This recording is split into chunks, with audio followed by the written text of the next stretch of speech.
بسم اللہ الرحمن الرحیم صلی اللہ علی محمد۔ پاکستان اور دنیا بھر میں لاکھوں دیکھنے اور سننے والوں کو ناہید احمد جیلانی کا سلام۔ ناظرین، آپ کو جیلانی جی یوٹیوب چینل اور فیس بک پیج پر خوش آمدید۔ امید کرتا ہوں آپ جہاں کہیں بھی ہوں گے اپنے اہل خانہ سمیت باخیریت ہوں گے، خوش بھی ہوں گے اور محفوظ بھی۔ ناظرین کرام، اپنی گفتگو کا آغاز کرنے سے پہلے تمام خواتین و حضرات سے یہ گزارش ہے جو ہمارے چینل پہ بھی نئے ہیں وہ جیلانی جی چینل سبسکرائب فرما لیں تاکہ روزانہ آپ تک ہماری نئی ویڈیوز آسانی کے ساتھ پہنچ سکیں۔ بلا تاخیر اپنی گفتگو کا آغاز کرتا ہوں۔ کپتان کو غیبی مدد، پی ڈی ایم خوف زدہ، پی ٹی آئی چھوڑنے والوں کی پی ٹی آئی میں واپسی، یہ تمام ایشوز پہ میں نے بات کرنی ہے۔ ناظرین کرام، سب سے پہلے بات کرتے ہیں پی ڈی ایم کی کہ پی ڈی ایم الیکشن سے فرار حاصل کرنے کی ہر کوشش کر رہی ہے۔ کسی بھی حال میں وہ نہیں چاہتے الیکشن موجودہ حالات میں ہو جائیں۔ الیکشن تو نہیں چاہتے لیکن سلیکشن ضرور چاہتے ہیں۔ ہر کوئی وزیر اعظم کی دوڑ میں شامل ہے، ہر کوئی شیروانی تیار کروائے بیٹھا ہے کہ ہمارا وزیر اعظم بنے۔ نون لیگ چاہتی ہے کہ ہم وزیر اعظم کی کرسی جو ہے وہ حاصل کریں، اور صدر زرداری صاحب جو ہیں وہ چاہتے ہیں کہ ہم وزارت عظمیٰ کی کرسی حاصل کریں۔ ان دونوں کی اگر اصل میں حقیقت میں دیکھیں تو دونوں کی آپس میں لڑائی جاری ہے، کس چیز کے لیے؟ کہ وزارت عظمیٰ کی کرسی حاصل کی جا سکے۔ ایک طرف تو وہ اتحادی ہیں لیکن دوسری جانب ایک دوسرے کی ٹانگیں کھینچنے میں مصروف عمل نظر آتے ہیں۔ ناظرین اکرام، پہلے تو کوشش یہ کی جا رہی تھی کہ چیئرمین پاکستان تحریک انصاف عمران خان صاحب کو بیرون ملک بھیج دیا جائے، یعنی ملک بدر کر دیا جائے، لیکن وہ تو زمان پارک میں آرام و سکون کے ساتھ تشریف فرما ہیں، تو جو باہر بھیجنا چاہتے تھے وہ سارے کے سارے باہر خود بھاگے ہوئے ہیں۔ میاں نواز شریف تو آلریڈی پہلے ہی لندن میں ہیں، جہانگیر خان ترین تو وہ بھی لندن پہنچ چکے ہیں، صدر زرداری صاحب جو ہیں وہ دبئی چلے گئے ہیں۔ تو ایک طرف یہ خان صاحب کو بیرون ملک بھیجنا چاہتے تھے لیکن خان صاحب یہاں تشریف فرمایا تو یہ سارے کے سارے خود بھاگ گئے ہیں۔ پریشانی بہت بڑی ہوئی ہے ان کی۔ استحکام پاکستان والے جو ہیں وہ بھی لندن پہنچ چکے ہیں،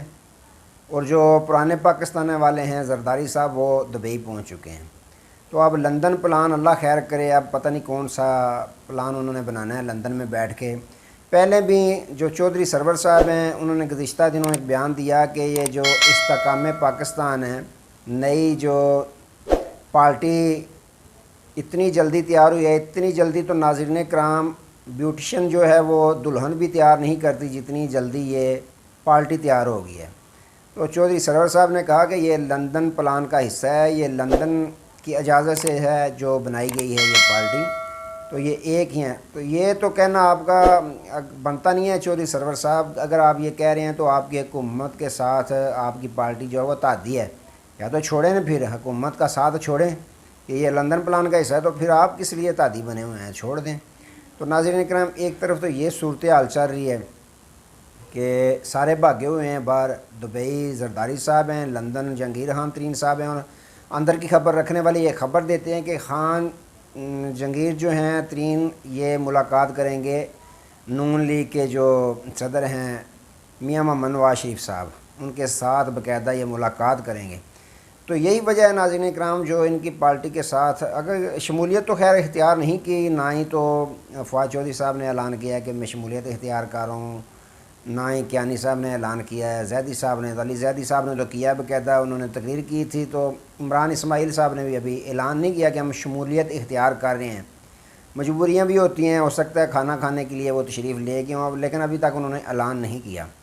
تو یہی وجہ تھی کہ وہ منہ چھپا رہے تھے، کیونکہ انہوں نے تو یہ کہا کہ ہم میدان خالی نہیں چھوڑنا چاہتے پی ڈی ایم کے لیے، فواد چودھری صاحب کے بقول، فیاض الحسن چوہان کے بقول، کہ ہم اس لیے چاہتے ہیں کہ اتحاد ہو، پارٹی بنے، یا قریشی صاحب آگے ہوں لیڈ کریں، کہ پی ڈی ایم کا میدان ہم خالی نہیں چھوڑنا چاہتے پی ڈی ایم کے لیے۔ تو جب انہوں نے دیکھا اور سنا کہ یہ خان جہانگیر ترین جو ہیں یہ تو نون لیگ کی سپورٹ کر رہے ہیں، دوسری جانب تارڑ نے بیان دے دیا کہ ہم تو اتحاد کریں گے، سیٹ ایڈجسٹمنٹ کریں گے، تو یہی وجہ تھی ناظرین کرام انہوں نے منہ چھپانا بہتر سمجھا۔ تو اندر کی خبر رکھنے والے خبر دیتے ہیں کہ فواد چودھری صاحب، علی زیدی صاحب، عمران اسماعیل صاحب، انہوں نے باقاعدہ پاکستان تحریک انصاف کے جو قائدین ہیں ان کے ساتھ روابط بڑھا دیے ہیں، اور یہ خبر دینے والے خبر دیتے ہیں کہ کم و بیش 40 ارکان جو ہیں وہ پاکستان تحریک انصاف کے، جنہوں نے بریک لگائی تھی، پارٹی چھوڑی تھی، سیاست چھوڑی تھی، وہ دوبارہ رابطے بحال کر چکے ہیں قائدین کے ساتھ، جو کرتا دھرتا ہیں اسد عمر قریشی صاحب وغیرہ وغیرہ، ان کے ساتھ کہ ہمیں معافی دیں، مجبوریاں تھیں، ہم دوبارہ پاکستان تحریک انصاف میں آنا چاہتے ہیں۔ لیکن وہاں سے جواب یہ ملا ہے کہ پاکستان تحریک انصاف کے چیئرمین سابق وزیر اعظم عمران خان صاحب نے فیصلہ کرنا ہے کہ آپ کو دوبارہ پارٹی میں شامل کرتے ہیں یا نہیں کرتے۔ لیکن یہاں پہ ناظرین اکرام ایک بات میں کہنا ضرور اپنا فرض سمجھتا ہوں کہ اگر خان صاحب ان کو دوبارہ پارٹی میں لیتے ہیں تو ان کو پچھلی جو ہے پوزیشن پہ ان کو بحال نہیں کرنا چاہیے۔ جس طرح جنہوں نے قربانیاں دی ہیں، جو بیچارے پریشانیوں کے باوجود بھی پارٹی میں ڈٹے رہے، پرویز ہٹک صاحب چلے گئے، علی مین گنڈا پور ڈٹے رہے، اب ان کی جگہ پرویز ہٹک کو دوبارہ بٹھانا یہ بھی زیادتی ہوگی۔ اسی طرح اسد عمر صاحب چلے گئے، عمر ایوب صاحب جو ہیں ڈٹے رہے، ان کو جنرل سیکرٹری بنا دیا گیا خان صاحب کی طرف سے، اب ان کو پیچھے کر کے اسد عمر کو آگے دوبارہ اسی پوسٹ پہ بٹھانا یہ ان کے ساتھ زیادتی ہوگی۔ اگر لیتے ہیں تو عام کارکن یا کسی اور عہدہ دیں، اور عہدے پہ ان کو بٹھائیں، لیکن جو عہدے اب جن کو دیے گئے ہیں وہ حقدار ہیں، ان سے چھیننے نہیں چاہیے خان صاحب کو۔ تو ناظرین اکرام ایک طرف تو یہ معاملات چاہ رہے ہیں، دوسری جانب اب بات کرتے ہیں سابق وزیر اعظم عمران خان صاحب کی۔ میں نے کہا کہ ان کو غیبی مدد عام پہنچی۔ تو ناظرین اکرام ایک طرف تو یہ 1.5-2 ماہ سے پوری کوشش کر رہے تھے کہ خان صاحب کو کسی بھی ایسے مقدمے میں قید کر لیا جائے، امپورٹڈ حکومت کی طرف سے پوری کوشش تھی کہ یہ باہر نہ نکل سکیں، یہ لمبی جو ہے وہ جیل کاٹیں۔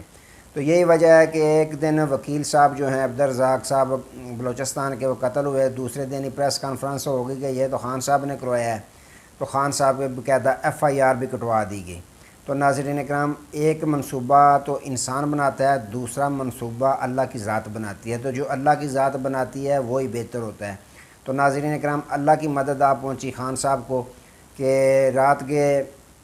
جو وکیل صاحب قتل ہوئے تھے ان کی زوجہ محترمہ نے پریس کانفرنس کی، اور رو کر چیخو پکار کر انہوں نے پریس کانفرنس کی۔ اس نے کہا کہ یہ FIR تو کٹوائی گئی ہے سابق وزیر اعظم عمران خان صاحب کے اوپر کہ انہوں نے قتل کروایا ہے میرے شوہر کو، تو FIR ان پہ کٹوائی گئی ہے، تو خار میرے بھائی کو کیا جا رہا ہے، پریشان میرے بھائی کو کیا جا رہا ہے، زیادتی میرے بھائی کے ساتھ کی جا رہی ہے، چھاپے میرے بھائی کے گھر پہ پڑ رہے ہیں، یہ میرا ستیلا جو بیٹا ہے یہ اس کی ساری کرتا دھرتا ہے، اور جو میرا دیور ہے یہ اس کی ساری مہربانیاں ہیں، وہ میرے ساتھ زیادتیاں کر رہے ہیں۔ FIR خان صاحب پہ کٹوائی ہوئی ہے، تو زیادتیاں میرے بھائی کے ساتھ ہو رہی ہیں، چھاپے پڑ رہے ہیں، ان کو پریشان کیا جا رہا ہے، ان کو دھمکیاں دی جا رہی ہیں، یہ سارے کی ساری 420 میرے ستیلے بیٹے کی ہے اور میرے دیور کی ہے۔ تو ناظرین اکرام دیکھیں خان صاحب کو پھر اللہ تعالیٰ کی طرف سے مدد آپ پہنچی، جس کیس میں یہ خیال کیا جا رہا تھا کہ اب جو بھٹو صاحب والی ہے نا وہ پرانی یادیں وہ اس کو دہرایا جائے گا، یہاں پہ خان صاحب کے ساتھ بھی ویسے ہی سلوک کیا جائے گا، جس طرح بھٹو صاحب کو پھانسی پہ لٹکا دیا گیا، اب اسی کیس میں ہو سکتا ہے کہ خان صاحب کو بھی پھانسی پہ لٹکا دیا جائے۔ لیکن جب اللہ نے مدد کی تو دیکھیں جس کو قتل کیا گیا اس کی زوجہ محترمہ آ کر رو کر پریس کانفرنس کر رہی ہے کہ خان صاحب پہ پرچہ تو کٹوایا تو زیادتیاں میرے بھائی کے ساتھ ہو رہی ہیں۔ یعنی کہ ناظرین اکرام انہوں نے اس عورت نے ثابت کر دیا کہ یہ فیملی میٹر تھا، فیملی کی وجہ سے، ستیلا بیٹا ہے، اس کا دیور ہے، ان کی وجہ سے یہ قتل ہوا ہے، تو ڈال یہ خان صاحب پہ رہے ہیں اور ساتھ ہی اس کے بھائی پہ بھی ڈال رہے ہیں۔ یہ فیملی میٹر تھا، فیملی کا جھگڑا تھا، ثابت ہو رہا ہے۔ تو ناظرین اکرام اس لیے اللہ تعالیٰ کی طرف سے جو مدد ہوتی ہے نا بندے کی، وہی جو ہوتی ہے اصل مدد وہی ہوتی ہے، بندہ بندے کی کیا مدد کر سکتا ہے۔ تو ناظرین اکرام ایک طرف PDM والے بھاگ رہے ہیں الیکشن سے، دوسری جانب وہ تیاری کر رہے ہیں وزارت عظمیٰ کی کرسی سنبھالنے کے لیے، ایک دوسرے کی ٹانگیں کھینچ رہے ہیں۔ تو تیسری جو نئی مرز وجود میں آئی تھی پارٹی، اس کے جو ساتھ جو شامل تھے، بیٹھے ہوئے تھے شیعہ میں، تو وہ بھی جو دوبارہ پاکستان تحریک انصاف میں واپسی کے لیے رابطے کر رہے ہیں۔ تو یہ معاملات ناظرین کرام چل رہے ہیں، تو اس میں دیکھیں تو خان صاحب کی کامیابی ہے، خان صاحب کامیاب نظر آ رہے ہیں، پرسکون بیٹھے ہوئے ہیں زمان پارک میں، باقی سب دوڑ رہے ہیں، کچھ بیرون ملک بھاگ رہے ہیں تو کچھ جناب اندرون ملک ہیں، وہ آپس میں ایک دوسرے کی ٹانگیں کھینچ رہے ہیں، تو خان صاحب جو ہیں پرسکون بیٹھے ہوئے ہیں۔ تو اندر کی خبر رکھنے والے یہ خبر دیتے ہیں کہ باقاعدہ مذاکرات جاری ہیں، شاہ محمود قریشی صاحب اور اسد عمر صاحب کے ذریعے اسٹیبلشمنٹ کے ساتھ خان صاحب کے کامیاب مذاکرات جو ہیں ان کی پوری کوشش کی جا رہی ہے۔ لگ یوں ہی رہا ہے کہ خان صاحب کی واپسی کا راستہ جو ہے وہ ہموار ہوتا ہوا نظر آ رہا ہے۔ تو ناظرین اکرام آج تک لیے اتنا ہی۔ اللہ تعالیٰ ملک پاکستان کی خیر فرمائے، اللہ تعالیٰ ہم سب کی خیر فرمائے۔ دوبارہ نئے موضوع کے ساتھ آپ کی خدمت میں حاضر ہوں گے، تب تک کے لیے اجازت دیجیے۔ اپنا بہت سارا خیال رکھیے گا اور اپنے اس چینل کا بھی۔ اللہ حافظ۔